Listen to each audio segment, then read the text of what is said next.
Quantos estão felizes com Jesus? Eu cumprimento a igreja com a paz do Senhor Jesus. Amém? Glória a Deus. Vamos. Eu não vou conseguir expressar o tamanho da minha alegria. Sem hipocrisia, sem delongas, eu quero externar a Deus a minha gratidão. A verdade, irmãos, em Aracaju eu sou a Assembleia de Deus de Madureira, mas em Alagoinhas eu com certeza sou Nova Jerusalém. Amém? Aleluia. Os irmãos que na verdade fizeram parte de toda a minha história. Quando eu digo toda a minha história, a história não acabou. Louvo a Deus pela vida de todos. As crianças que eu vi desse tamanho estão maior do que eu. Então Deus abençoe vocês, Deus abençoe a todos. Não quero deixar de agradecer a Deus pela vida da pastora Aurelina. Foi com certeza e sempre será uma mãe espiritual na minha vida. Me recordo com certeza da paternidade espiritual do nosso querido pastor José Carlos Feitosa, que hoje está descansando no Senhor, mas continua sendo uma referência, deixa um legado com certeza no nosso meio. Mas hoje eu me encontro na cidade de Aracaju, mas eu continuo sendo baiano para a glória de Deus. Com certeza as minhas raízes não serão esquecidas. Amém? Eu não consigo citar o nome de todos, mas eu conheço com certeza 90% daqueles que estão aqui. Deus abençoe a todos, em nome de Jesus. Saudade, com certeza saudade. Tá? Cresci no Ministério Católico, no Ministério do Louvor Shaddai, na construção aqui desta igreja. Até hoje eu tenho a honra ali que a senhora me deu, impressa, coloquei na minha parede, está lá. Quando eu olho e vi aquelas fotos, eu disse: Senhor, muito obrigado, porque aqui eu fui forjado, mas não só forjado, eu fui formado. E quando eu digo formado, eu digo ministerialmente e eu digo espiritualmente. Eu não me desviei porque eu tive e eu fui discipulado. Eu não fui para fora, eu não me tornei um homem qualquer, porque eu tive pastores a ponto de pastor José Carlos, a pastora Aurelina, abrir as portas da sua casa para mim, e eu morar e ficar com eles por um bom tempo, discipulado, subindo o monte, vendo as manifestações de Deus, no monte ali do quilômetro 19, da irmã Bia, não me recordo de tantas coisas, né? O evangelista José Hilton, a polícia missionária Valdeza, todos aqui, pastor também, que Deus em Cristo abençoe, o presbítero Fernando. E hoje ele sempre diz: eu sou menorzinho da casa do Pai, não perdeu nem a essência nem o senso do mundo. Deus em Cristo abençoe. Por gentileza, localize o livro do profeta Joel, o capítulo é o de número 2, versículo é o de número 28. E acontecerá que depois derramarei meu espírito sobre toda a carne. Diga: sobre toda a carne. Vossos filhos e vossas filhas profetizarão, vossos velhos sonharão sonhos, vossos jovens terão visões. Diga: eu quero fazer parte daquele a qual Deus derramou o seu Espírito. Por gentileza, você que puder, continue de pé. Você que não pode, permanecer no seu lugar. Aleluia. Esse ambiente já está tomado pela glória de Deus. O céu já está baixinho aqui nesse lugar. Quando o ambiente é preparado pela atmosfera da adoração, fica fácil pregar, fica fácil bendizer, fica fácil glorificar. Se eu fosse você, eu daria o meu melhor. Amai Chomanagase. Aleluia! Glória! que adianta ter as mãos e não poder tocar? Do que adianta ter ouvidos e não escutar? Do que adianta ter um corpo e não se movimentar? Consegue dar mais um pouco de retorno, por favor? Só mais um pouquinho. Do que adianta ter os olhos e não enxergar? Ver a sua volta bons aromas e não respirar? Receber o de Deus, receber não me te dei, porém morto está. Levante a mão e diga: meu Deus, o meu Deus se movimenta ao som de adoração. É muito forte o toque de sua mão, inclina seus ouvidos para me escutar. O meu Deus, ninguém consegue ver e se esconder. Se ele não quiser aparecer, faz seu povo entender que em meio ao silêncio está. E ele está aqui, em glória, em cheiro. Sua resposta é todo sobre o altar. E tudo que é mentira está sendo construído. Deixa eu adorar. E ele está aqui, tem glória dele aqui. Só tem que cair profetas da mentira e não se dobrar. E não reconhecer, terão que confessar que só não quer ligar e que só há um Deus em toda a terra e o céu. E obrigado, mano! Você vai puxar comigo? E outro igual não há. Melhor isso aí, vai! E outro igual não há. Sobe o nível, sobe o nível. E outro igual não há. E outro igual não há. E outro igual.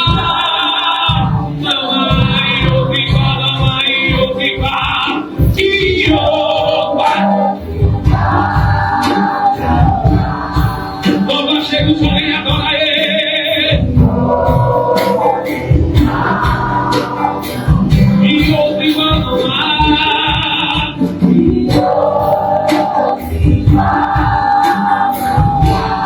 Não há. E outro igual não há. E ele está aqui, mas ele está aqui, e tem glória, e tem cheiro. A sua resposta é fogo, é fogo, é fogo, é briga, e cansa, levanta pra matar ele, e ele está aqui, tem glória dele aqui, mal tem que cair, profetas da mentira e não se dobrar, terão que conhecer, terão que conversar, que só Deus em toda a terra e o céu, e outro igual não há. Escuta!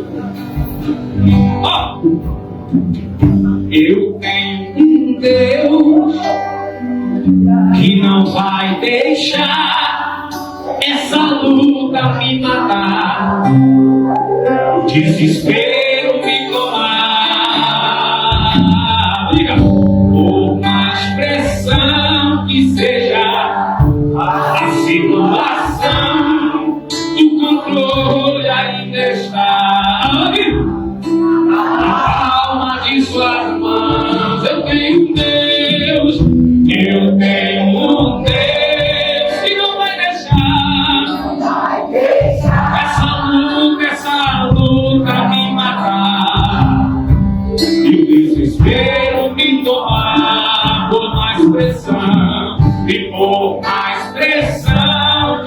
seja a situação, o controle ainda está na palma de suas mãos. O choro dura, solta na terra. O choro dura uma noite, mas a alegria ela vem pela manhã. Eu creio. Digo, o choro dura uma noite, mas a alegria ela vem. Bate no peito e diga, eu creio.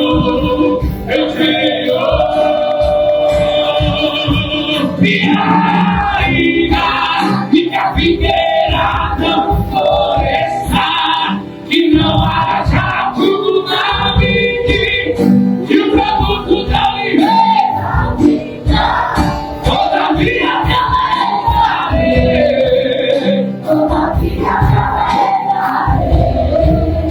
todavia me alegrarei.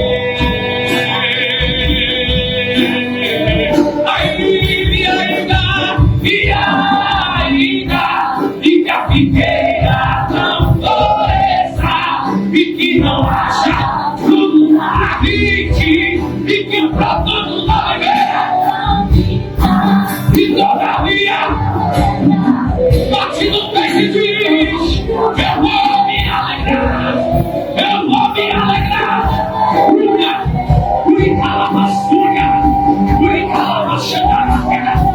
e todavia me alegrarei, e todavia me alegrarei, e todavia me alegrarei.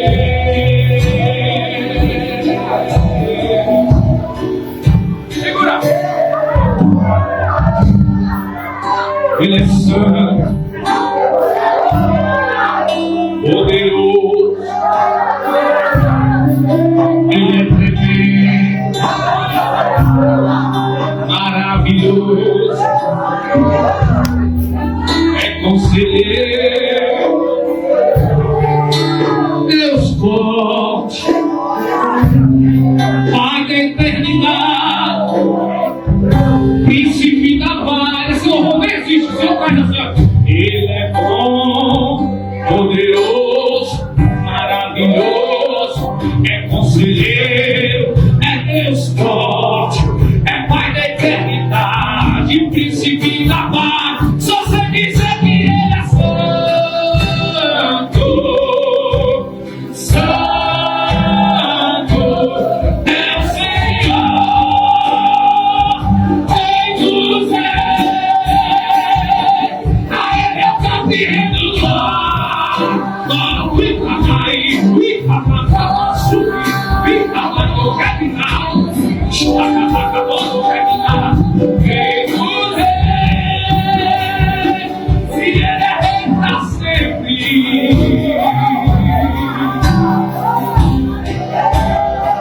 Ele é rei pra sempre. Vamos ensaiar, porque naquele grande dia nós não teremos um microfone, nós não teremos uma guitarra, nem uma bateria. Naquele grande dia teremos voz.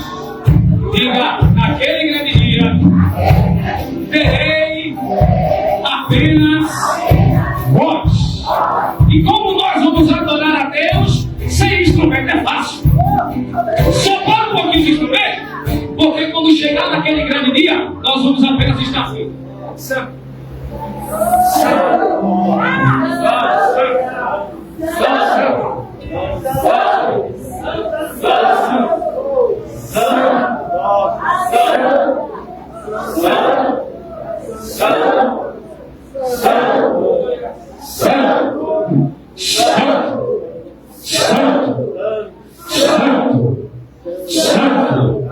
santo, não cansa não. Segura. Santo. Enquanto você diz santo, ele revolve caroços. Enquanto você diz santo, ele toca na garganta. Enquanto você diz santo, ele toca no joelho. Enquanto você diz santo, ele visita a gastrite. Enquanto Aí, Chomasi, Becamanacamano Ré, Pracaçuri, Bicomanaca, Chacatu, Becassé, Uribicando, Buquinácia, como Luciano de Prova, Chacataca, Bidaca, Icamaço, Recatuque, Márcia, Icamaicho, Racalabaçuia, Uribique, vai enchendo os vasos, apenas pelo poder da adoração santa. Santo, santo, santo, santo, santo, santo, santo, santo, santo, santo, santo, santo, seja cheio, santo, santo, santo, renovado, santo, santo, santo.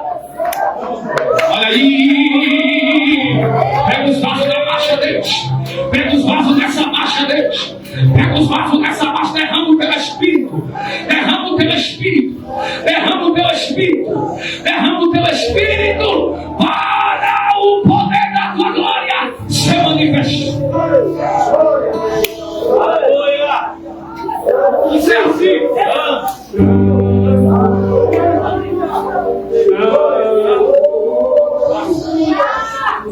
É o Senhor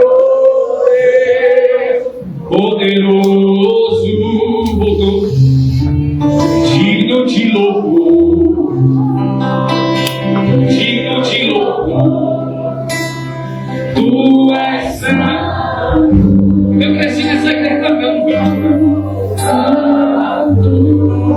Eu estou em casa, então vamos cantar. É o Senhor poderoso, digno de louvor, digno de louvor. Diga bem.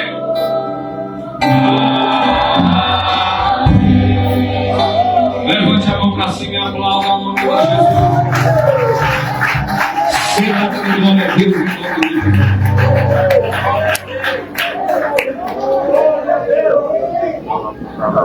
Só para um pouquinho de água aqui.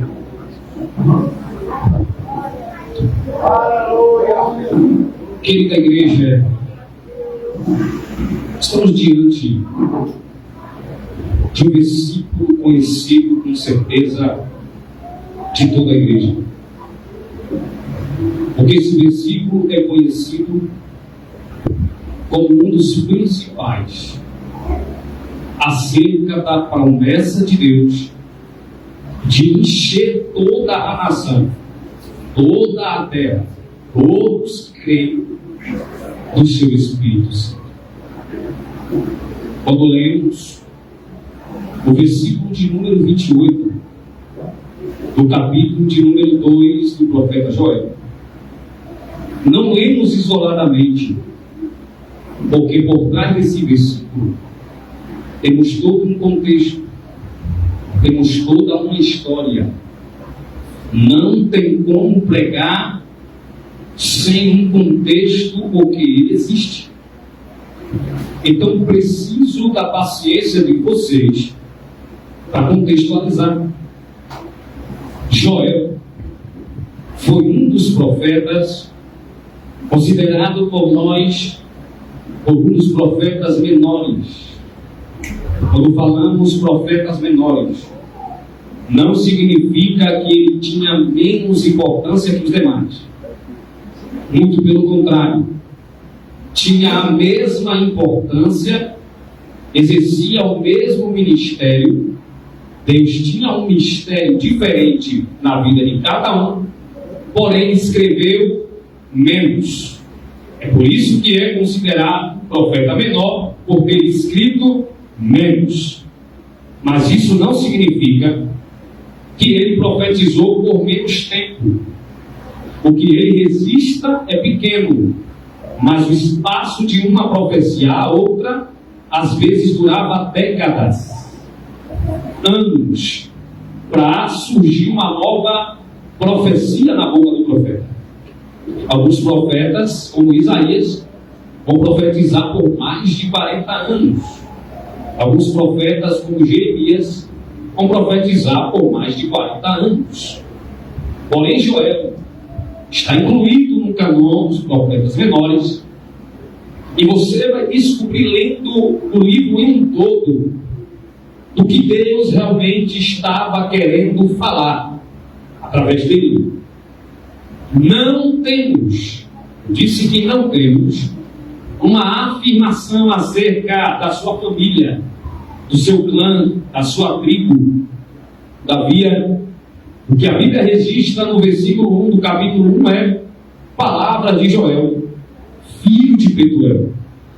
Eu não tenho uma margem total para dizer quem era Betuel, mas eu tenho uma margem para dizer quem era Joel. E Joel era profeta em Judá. Naquela época, a casa de Israel estava dividida. Como assim?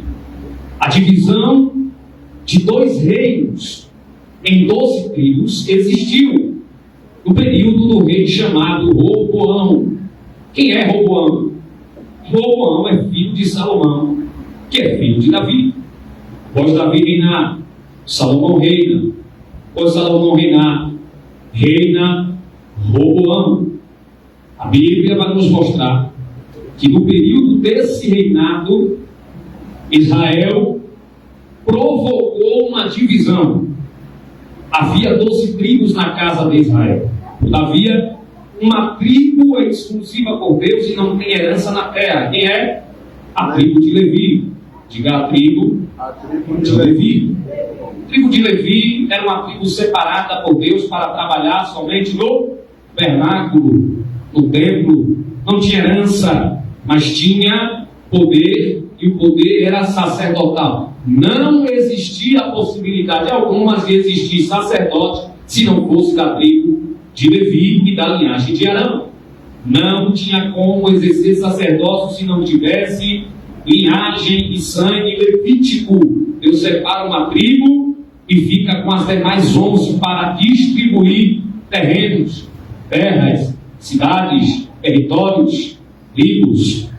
E você descobre, lendo também, que acrescentou-se no meio pelo menos uma tribo, e essa tribo foi a tribo de Benjamim. A tribo de Benjamim nasce do sangue de José. Este José é aquele que ficou no Egito por um tempo, foi aquele que serviu na casa de Potifar. José vai ter 2 filhos, e esses 2 filhos, um deles vai ser abençoado, acrescentado no clã também das tribos. Todavia, nasce também um filho de Jacó, e esse filho é mais novo do que José. Esse filho, ele se chama Benjamim. Benjamim foi o último filho de Jacó. Efraim é um dos filhos de José, que também entram na contagem das tribos. Todavia, quando Israel está subdividido, nasce então o reino sul para um lado, o reino norte para outro. Reino norte, ele é possuído por 10 tribos. De um lado, o reino norte é o reino de Israel. Do outro lado, o reino sul é o reino de Judá. Judá e Benjamim, 2 tribos pequenas que regeram o reino. As demais 10 tribos ficaram para o lado do reino do norte, que é Israel. Eu preciso que você se atenha agora para estes detalhes. É por isso que Joel, ele vai profetizar na casa de Judá. Porque, em primeiro lugar, dos reis que sentaram no trono de Israel, um dos piores foi Acabe.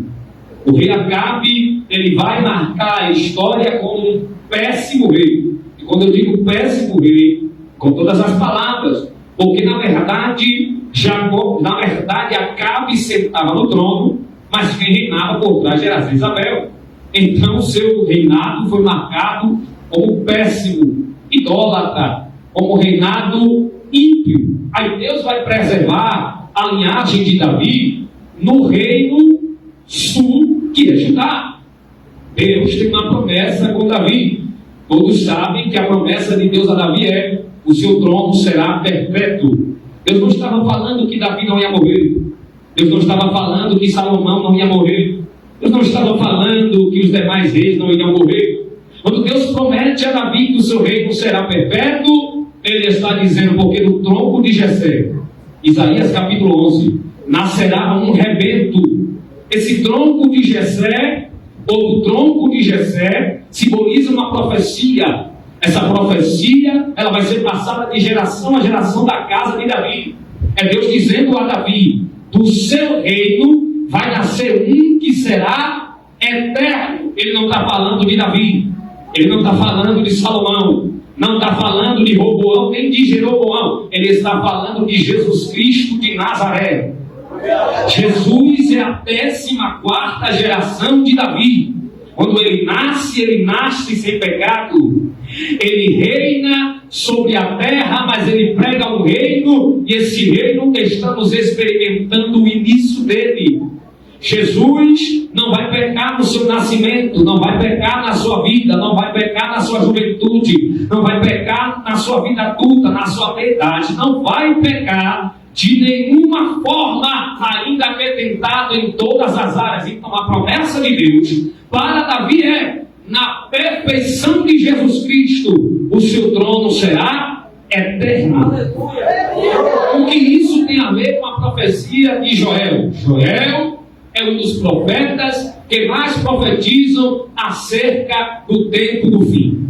Quando você vê no livro de Joel a palavra grande e terrível dia do Senhor, ele não está falando daquela época, ele não está falando daquele dia, ele não está falando daquele ano. Quando Joel está dizendo o grande e terrível dia do Senhor, ele está falando do dia que está se aproximando na nossa geração. Quem olhava para Joel poderia dizer: esse profeta é louco, não fala coisa com coisa, e tudo que ele fala não se cumpre. Por quê? Porque a profecia de Joel não era para aquela época. Passam-se aproximadamente 700 anos. Vem Jesus, como foi dito nesta noite, para o Rio Jordão, e João Batista testemunha sobre ele. Lá vem. Quando o povo olha, lá vem quem? O Cordeiro de Deus, que vai tirar e que tira o pecado do mundo. Eu dou glória a Deus porque você está guardando silêncio, porque eu preciso que realmente você filtre, guarde e marque na tábua do seu coração o que está sendo dito nessa noite. Joel agora vai ser tomado à boca, porque a época em que Joel estava vivendo era uma época de crise, era uma época de... Deixa eu ver quem está ligado, era uma época de... Essa crise marca a história do período do rei Joás. Esse rei Joás, ele vai viver uma época que havia uma praga consumindo a plantação dos homens. Que praga é essa?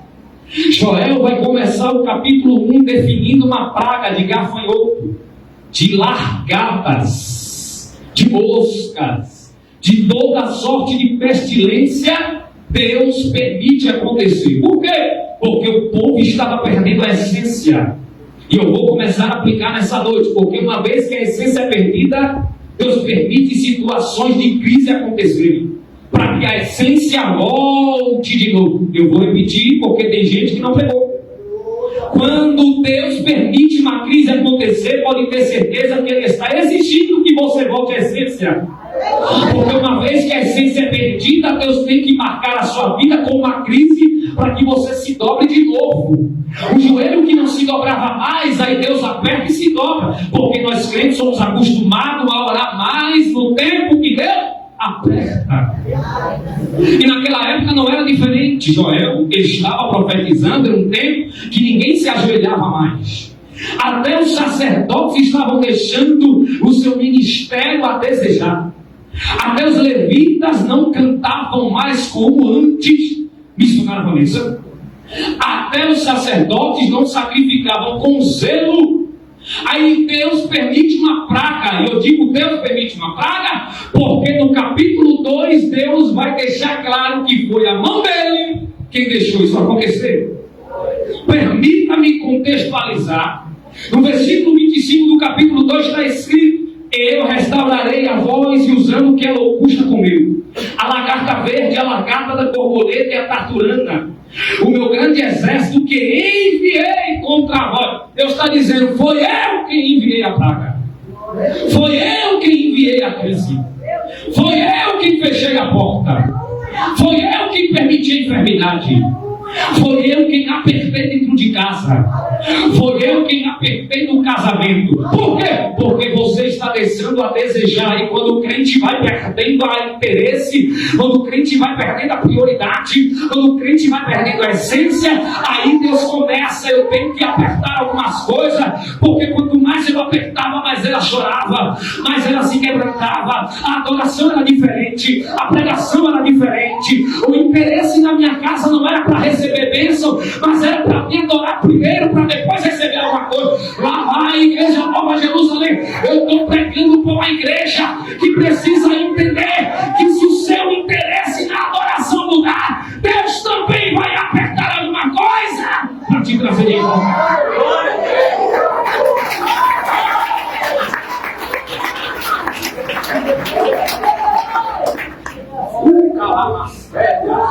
Aí gente que perde a essência, o interesse, porque quando o nosso culto é voltado só a receber, é um culto chamado de culto de fariseu. Me permita me falar. Quando a nossa adoração, o interesse da nossa adoração, eu vou barganhar com Deus. Quando eu adoro, Ele me dá. Quando eu cultuo, Ele me abençoa. E se Ele não quiser, você vai adorar ainda no mesmo tempo. Aleluia. A época em que Joel estava vivendo era uma época de crise, não só econômica, não só social, não só ministerial, mas uma crise espiritual. E o que Deus vai fazer? Deixar a praga comer tudo. Eu quero ver o sacerdote vestido de pano de saco. Deus abre a mão e sopra. O que sai? Gafanhoto. Deus sopra de novo. O que sai? Locusta. Tártaro. O que sai? Deus permite o gafanhoto, Deus permite a traça, Deus permite a ferrugem, Deus permite a formiga, Deus permite o ácaro, Deus permite toda a sorte de pestilência. E Deus ainda diz: eu que enviei o meu exército. Que exército é esse?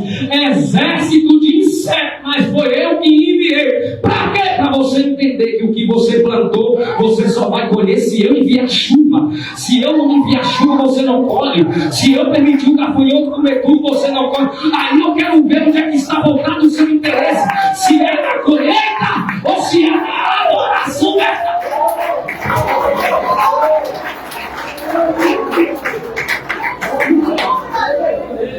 O calabachão da água.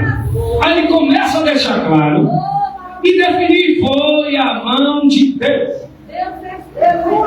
Os versículos que antecedem, versículo 25, mais precisamente do 21 ao 23, Deus vai dizer: mas eu vou enviar chuva serôdia e temporânea. Deus está dizendo: eu vou enviar uma chuva forte para compensar a seca, e eu vou enviar uma chuva que permita os frutos voltarem a gerar, que permita os frutos voltarem a brotar. Os campos vão ficar verdes de novo, as árvores vão dar o seu fruto de novo. Porque se foi a minha mão quem fechou, é a minha mão que abre. Se foi a minha mão quem reteu, é a minha mão quem dá de novo. Eu tiro e eu devolvo na hora que eu quiser, que eu achar que precisa.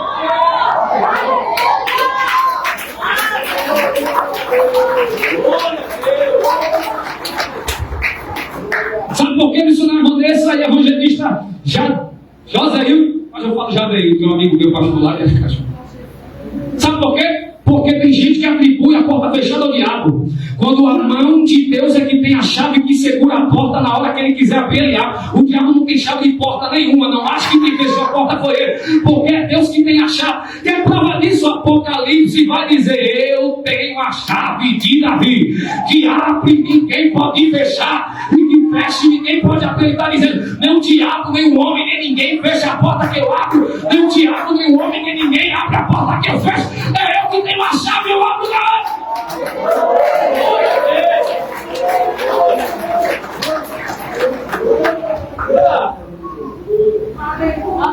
Você sabe do contexto.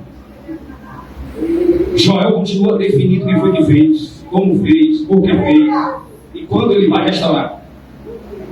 Aí ele vai dizer no versículo 27: saberei que eu, quem? O Senhor, estou no meio de Israel, e que eu sou o Senhor vosso Deus, ninguém mais, e o meu povo nunca mais será envergonhado. Ele está dizendo: se o povo é meu, eu trato ele como eu quiser. Eu repeti porque ele está dizendo, se o povo é meu, eu trato como eu quiser. Se a igreja é minha, eu trato como eu quiser. Se a obra é minha, eu tenho calma suja. Eu trato como é. A opinião para mim não funciona, diz o Senhor. Guarde a sua opinião para o homem, porque Deus não precisa de opinião. Eita, xalabacante, remaia, urimicandarábia. Deus não é movido por opinião. Deus não é movido por bater de pé. Deus não é movido por alguém que diz, vou sair. A porta da igreja está aberta. Na hora que você quiser sair, você sai. Na hora que você quiser voltar, você volta. Mas eu trato ela como eu.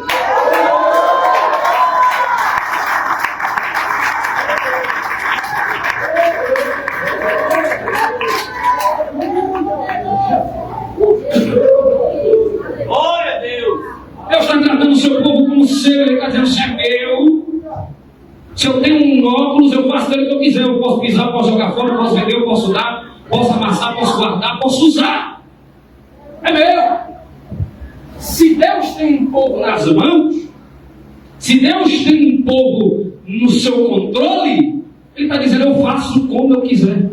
Ele viu a crise, mas eu também tiro a crise. Ele viu a prova, mas eu também tiro a prova. Eu fecho, mas eu também abro. Eu dou, mas eu também tiro. Eu tiro, mas eu também dou. Eu levanto, mas eu também abato. Eu abato, mas eu também levanto. E quem eu quiser levantar, será levantado na hora que eu quero. Se eu quiser levantar uma criança, eu levanto. Se eu quiser levantar um adolescente, eu levanto. Porque tem gente que tem mania de ver o povo crescendo espiritualmente. Tem gente que tem mania de ver alguém mais novo que ele crescendo ministerialmente. Eu vou falar e começa a achar ruim porque não tem a oportunidade que essa pessoa tem. Mas Deus está levantando ele, Deus está levantando ela. O seu tempo já passou. Se o seu tempo já passou, senta e escuta um pouquinho, porque Deus está levantando uma nova geração. A antiga geração Deus levantou e Deus usou e está ensinando os novos a crescer. Deixa os novos crescerem, pelo amor.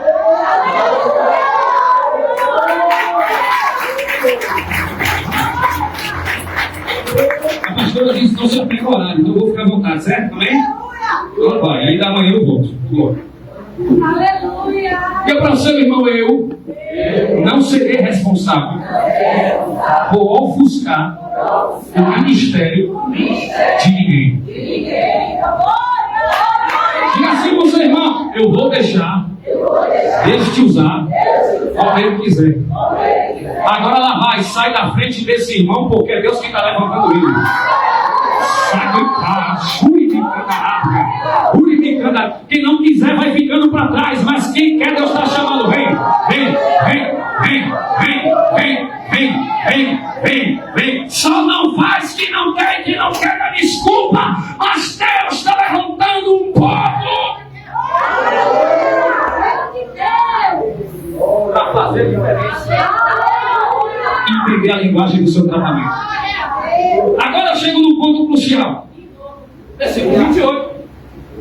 Versículo 28. Nós lemos pausadamente, repetimos algumas palavras. Ele vai dizer, e acontecerá. Olha aqui. Há de ser, ou acontecerá depois. Quando? Quando a igreja? Depois de quê? Depois que o tratamento passar. Pegou ou não pegou? Glória a Deus. E acontecerá, Deus está dizendo, eu que estou dizendo que vai acontecer. Porém depois. Depois que o tempo passar, que essa crise acabar e que o meu tratamento passar, eu vou derramar sobre quem creu, permaneceu, perseverou o meu Espírito sobre toda a carne. Aí você me pergunta, presbítero, se o Espírito Santo é uma pessoa, como ele é derramado? Presbítero, se o Espírito Santo é Deus, como é que o próprio Deus vai dizer que vai derramar? Porque o Espírito Santo é uma pessoa, mas ele também é óleo, também é água, também é fogo, também é graça, também é poder, também é presença, também é unção, também é vento. E eu te provo que ele é vento. No livro de João, capítulo 3, a conversa de Jesus para Nicodemos, no versículo 8, vai dizer: o vento sopra onde quer, ouve-se a sua voz, não sabe de onde vem nem para onde vai. Assim é todo aquele que é nascido de quem? Mas prova que o Espírito Santo também é como um vento. Atos capítulo 2, cumprimento da profecia de Joel 2:28. Atos capítulo 2, estavam todos. Quem? Todos. E a promessa foi para quantos? Vamos lá de novo. A promessa foi para quantos? E foi derramada em Atos 2 para quantos? E estavam todos reunidos. Como aqui, ó. Como aqui. Em um só lugar. Mas olha o que a Bíblia vai dizer. Vou dizer. Olha o que a Bíblia vai dizer. E de repente. Sabe o que é isso? Do nada. Na hora que ninguém espera, mas estava todo mundo em vigília, na mesma visão, na mesma comunhão, no mesmo Espírito, orando do mesmo jeito, a oração era a mesma, o Espírito era o mesmo, a visão era o mesmo, o intuito, o objetivo era o mesmo. Estavam todos reunidos em um só lugar. E quanto menos esperaram, de repente, veio do céu. De onde? De onde é que Deus vai derramar o Espírito? Do céu. Veio do céu um som. Se veio do céu um som, o Espírito Santo não é total silêncio. E veio do céu um som veemente, impetuoso. O que é veemente e impetuoso? A Bíblia está dizendo que esse vento é ousado, ele vai. Veemência é ousadia. Impetulância também é força e ousadia. Então o vento não pediu licença, ele entrou. Estavam todos reunidos dizendo assim: adorando, bendito seja o nome do Senhor, glória a Deus, aleluia, louvado seja, eu quero receber, vem Espírito como prometeste. Joel 2:28 já foi profecia. E Jesus na terra dizia sempre: eu vou para o Pai, mas eu deixarei um outro Consolador. Ele está dizendo: esse outro Consolador é uma pessoa que é da mesma essência que eu, é igual a mim, trabalha como eu, opera como eu, é um comigo. O Pai enviou, eu vou para o Pai, mas quem vai ficar é o Consolador. Ele está dizendo: eu enviarei um outro Consolador que ficará convosco até a consumação do céu. E esse Consolador, quando ele entrou na casa em que todos em Atos 2 estavam reunidos em um só lugar, foi com veemência e impetulância, com ousadia, com força. E quando ele veio, a Bíblia vai dizer a parte que eu mais gosto, porque eu sou pentecostal gosta. Aí está escrito assim: e foram vistas. Aleluia! Na cabeça. Então, vamos lá, vamos se até um detalhe aqui, para mim, vamos se até um detalhe aqui. Se a Bíblia está dizendo que foram vistas, as línguas não foram só ouvidas. Deus abriu a visão espiritual do povo para ver brasas na cabeça do povo. Foram vistas sobre eles línguas repartidas como quê? Como quê? E cada um falava a língua conforme o Espírito lhe concedia que falasse. Oh, glória ao nome de Jesus. Eu não escutei a língua que eu falo, mas quando eu estou no Espírito, ele me dá. Eu vou começar a use a ferramenta que Deus te deu. Está com medo de quê? Você está em uma igreja que tem liberdade para isso. Abra a sua boca e deixe Deus derramar em você esse Espírito.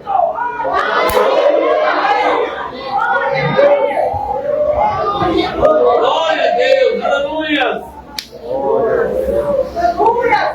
E caminhão acontecerá quando depois que o tratamento acabar, derramarei o meu Espírito sobre todo mundo, sobre toda a casa, literalmente sobre todo mundo. Os filhos vão profetizar, os velhos sonharão, jovens terão visões. Versículo 29. E também sobre os servos e sobre as servas, naqueles dias derramarei o meu Espírito. Ele está dizendo: ninguém fica de fora, só fica de fora quem quiser. Só fica de fora quem não acredita. Só fica de fora quem ridiculariza. Só fica de fora quem a incredulidade é maior do que a fé. Só fica de fora quem não quer. Só fica de fora quem não crê. Só fica de fora quem não dá lugar. Só fica de fora quem o coração está endurecido e congelado. Só fica de fora quem não entende e não quer se dar o entendimento. Só fica de fora quem está fora da visão. Mas enquanto você crê, enquanto você entrar nesse mistério, enquanto você estiver debaixo desse exílio, enquanto você estiver reunido em um só lugar, na mesma visão, no mesmo espírito, Deus vai derramar, e quando Ele derramar, vai escorrer sobre a tua cabeça também. Quando Ele derramar, vai escorrer sobre a tua cabeça também. Quando Ele derramar, vai esquentar, chore me cantarápia. A Bíblia é tão maravilhosa. Eu esqueço o nome disso. Daiane. A Bíblia é tão maravilhosa Que ela é toda cheia de concordância. Pastora Márcia, toda cheia de concordância. Quer prova disso? Salmo 133. Salmo 133. Bota aí Salmo 133, por favor, versículo 1. Salmo de número 133. Vamos ver o que está escrito no Salmo 133. Eu encerro o chave de ouro. Aleluia. Glória a Deus. Olha o que está escrito. Olha o quão bom. Quanto suave é. Que os irmãos vivam em. Versículo 2, por favor. Olha só. É como óleo. Aleluia. Que desce sobre a cabeça primeiro e desce sobre a barba depois, a barba de Arão, e desce a orla das suas vestimentas. O que a Bíblia está dizendo? Foi o que aconteceu em Atos capítulo 2. Foi o cumprimento da profecia de Joel 2:21. Estavam todos reunidos, união. Com bom e suave é que os irmãos vivam em união. A união é como o quê? Como unção preciosa. Quando a Bíblia fala sobre óleo, ela está falando sobre a unção, sobre ungir, sobre derramar na cabeça. É como o óleo que desce sobre a barba, sobre a cabeça, e desce sobre a barba, aí a barba de Arão, e desce sobre a orla do seu vestido. Ou seja, a união é tão maravilhosa que quando Deus derrama o óleo, ela molha tudo.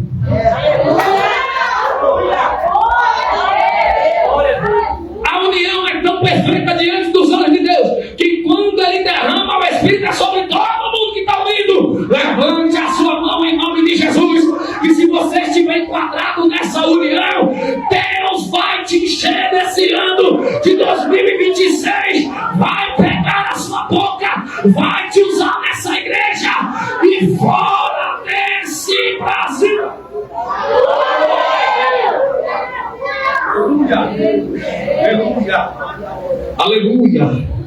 Aleluia.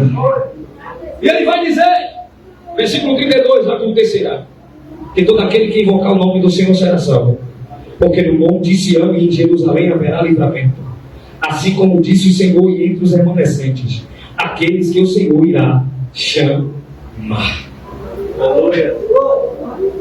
Glória. É Deus dizendo: o controle da crise está na minha mão. O controle da porta fechada, a chave está na minha mão.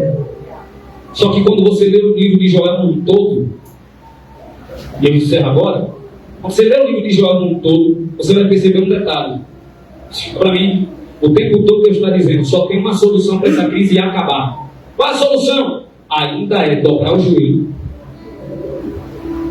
boca no pó. Aí Deus está dizendo, eu não quero que você rasgue a veste de pano de saco, eu quero que você rasgue o pó, orar. Aleluia! Deixa eu dizer uma coisa. Deixa eu dizer uma coisa. Deus está dizendo, rasgar roupa é fácil. Tem gente que sabe rasgar roupa. Uma adoração por fora. Uma adoração que mostra por fora. Uma adoração para aparecer na foto. Uma adoração para aparecer no vídeo. Mas eu não estou interessado em que você rasgue a veste, uma oração, uma adoração superficial. Eu estou interessado em que rasgue o coração diante de mim. Ah, vai! Existe uma solução para acabar a situação que você está ou talvez esteja vivendo. Rasgar o coração é a única saída. Rasgar o coração é a única saída. Que é uma orientação de Deus nessa noite, no primeiro dia. Rasgue o seu coração. Aleluia.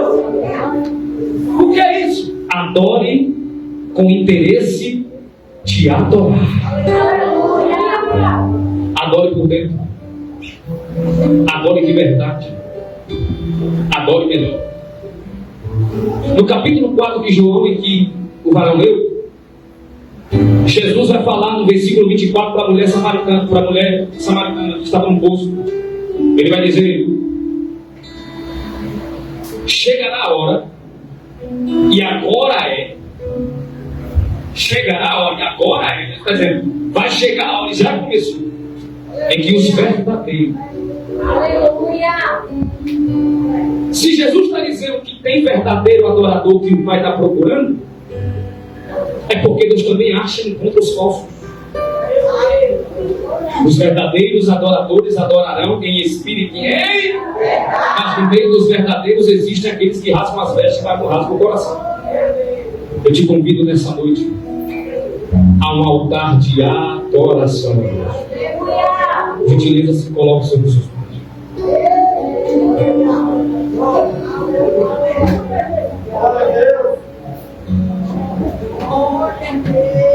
Ai, Jobadá, série, me dará. Yamacanto, Remassere, Micayamanacanto, Remará. Olimicando, Renasci. Ao que estar assentado. Aonde?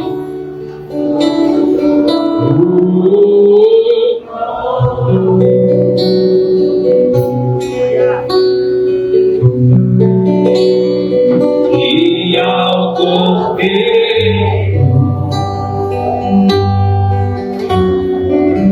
seja o louvor, seja o louvor ao que estará sentado, ao que está sentado. Oh,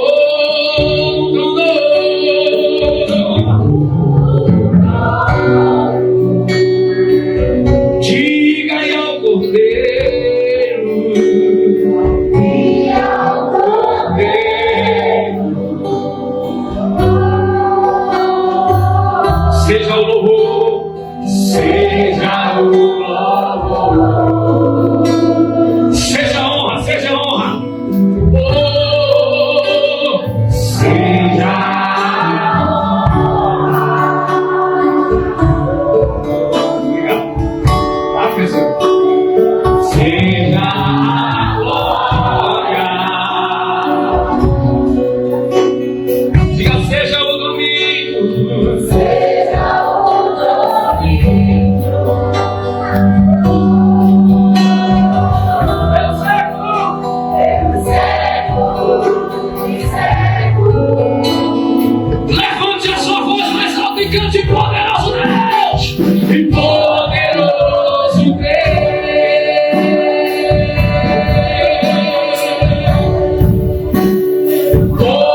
Quero chamar aqui à frente para receber uma oração.